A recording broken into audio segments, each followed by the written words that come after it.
Ayan, 13 pesos na unya ang minimum nga plitihan sa mga tricycle sa Lapu-Lapu City.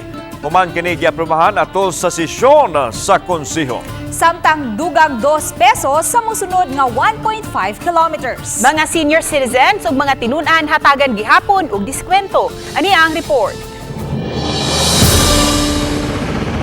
Sukad sa miaging tuig, tag 15 pesos na ang minimum nga plitihan sa mga tricycle sa Lapu-Lapu City. Gipatuman kini sa dakbayan isip abag sa mga tricycle driver kinsa gilimitahan lang sa tagduha ka pasahero matagbiyahe tungod sa pandemya.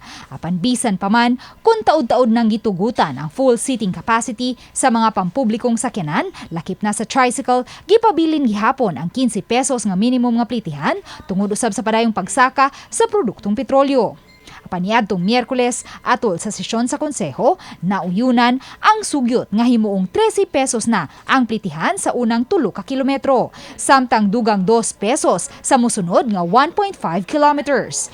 Hinuon, ipatuman gihapon ang 20% nga discount sa mga estudyante, PWD ug senior citizens.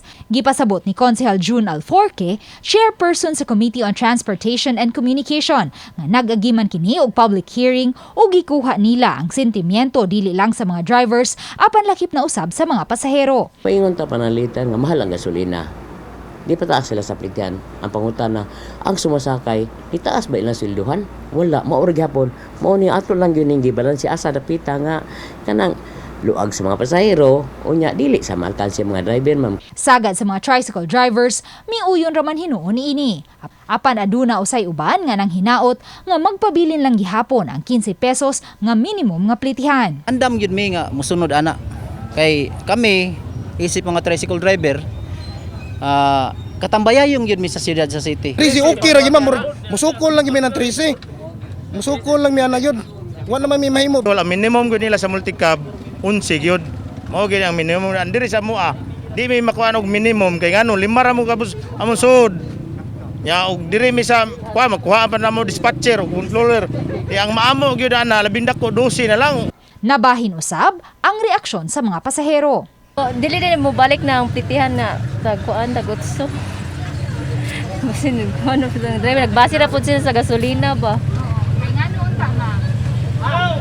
Kaya ano magod, saka na magod ang mga palitunon ba niya. Ang plitihan sa dili na makuan sa budget. Sabot na may karon kay ang gasolina mahal man. O inig usos sa gasolina, usos complete, okay ra. Kayahon lang na to, ma'am. Kay pareha man pa mis mga driver, ma'am, nagantos pod. Ang nauyunan sa konseho nga minimum nga plitihan iduso pa sa buhatan sa mayor aron iya usab kining maaprubahan. Hingpit nga mapatuman ang bagong taripa human sa 15 ka adlaw nga kini mamantala. Uban ni Marlon Melgazo, Luan Merondina. Balitang Bisdak.